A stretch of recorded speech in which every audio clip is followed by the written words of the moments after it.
Hey y'all, it's been a minute since I've done Flexi rod sets, so I decided to whip these bad girls out and I'm going to use them with Hawaiian Silky's new Triple Butter collection.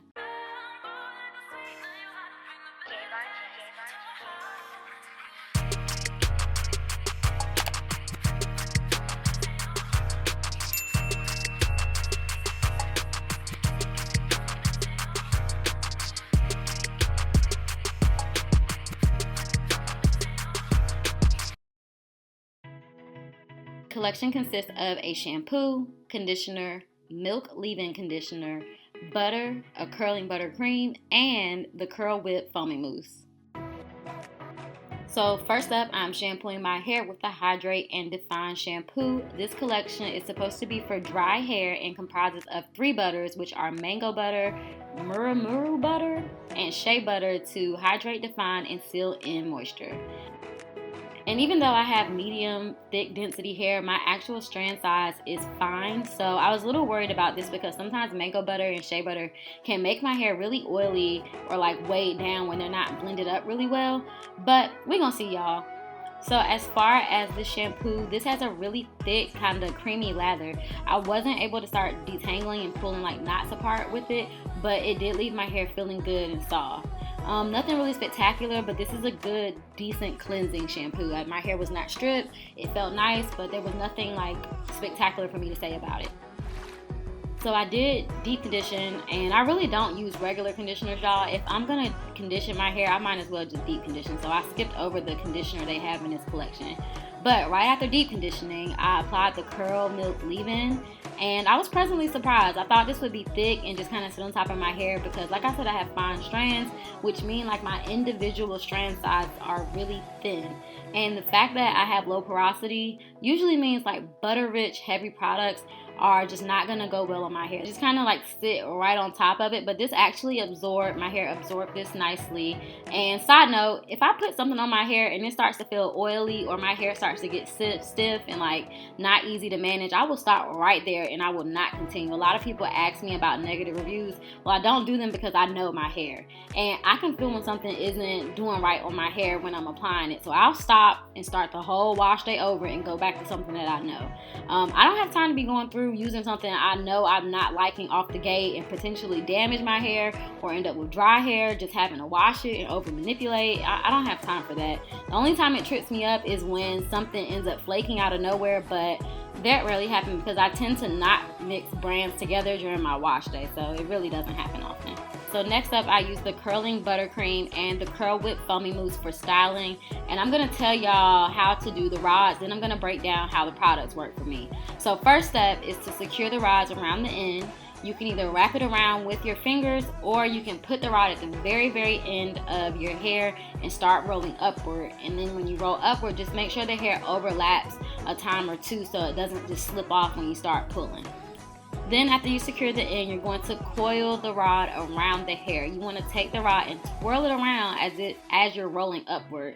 And you could even break this down into 2 motions where you literally twirl the rod around the hair, then roll up, twirl it around, roll up until you get it to the roots, and then you just go ahead and bend the rod to the side where the hair is so that the rod is going over top of the hair, holding it in place.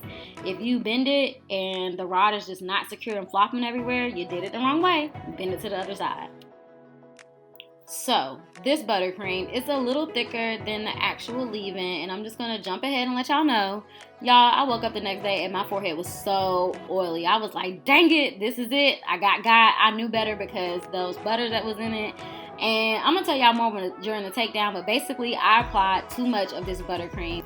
Now as far as this mousse though, I loved it. This is a bomb mousse. It's one of the few mousses I've used that I can say is actually moisturizing. I didn't have to use a whole bunch of pumps to fully coat my hair. The foam came out thick. It didn't just like dissolve and go away. It's very softening and made my hair easy to manage. So yeah, I rod my hair, secured the ends, then I twirled, and rolled, and I did my whole head this way. And I sat under the dryer like I normally do. And I did my hair early in the evening, but when I woke up the next day, like I said, my forehead was super oily, and on top of that, my hair was not dry. I had to do another hour under the dryer, so I was definitely too heavy-handed with these products. But somehow, some way, when I started doing my takedown, my hair was not weighed down. It was a little oily, but it still had bounce to it as I took the rods down. So going forward, I'll either go lighter with the buttercream, or I may skip it all together. I think next time I try these products, I'll skip it all together and see what kind of results I get if I'm doing a rod set. And maybe even just go heavier with the curl milk if I get rid of the actual buttercream set. But I'll play around with it and figure it out. Now, if you're someone who struggles with constant dryness, or you have high porosity, which means that your hair gets moisturized, but it dries out super fast, like it's dry at the end of the day or the next day, that is high porosity hair. If you are struggling with dryness like that, this line may be perfect for you because it has moisture that will last. Like that layer of oiliness I'm feeling is actually a sealant, and that's what you need to combat high porosity hair or hair that dries out really quick. So with that being said, my hair was still soft. As you guys can see, it is defined. I had a lot of volume and bounce. And as I'm separating, I'm just pulling my curls out and twisting them around in the direction that they were rolled to maintain that definition. I don't have a set amount of times that I separate each curl. I just do it as many times as the section can take without it starting to look really frizzy. And then I usually go back and do it a little bit more after I'm done fluffing with my pick and my comb. As far as how many rods I use, y'all, I ain't sitting here counting rods. I say if you are trying to figure out how many rods to buy, I would buy like 30 to 40 and take it from there. I've seen people do bomb rod sets with much more hair than me with just 16 rods, and I've also seen others do it with like 50. It really just depends on how big you're doing your sections, which there is no right or wrong way to do that. And it also depends on how comfortable you are gripping each section. So some people aren't comfortable gripping really small. Some people aren't comfortable gripping really big section. It just depends. And I know somebody's gonna ask me, how did I sleep in these rods? It was a nightmare. Ain't no way around it. I hate sleeping in Flexi rods. That's probably why I haven't picked them up in a while. But hey, such is life. This is the final results, y'all. It's oily, but y'all can't tell. Actually, my hair felt just fine. It didn't like keep that oily residue on it at all. My hair was feeling really, really good.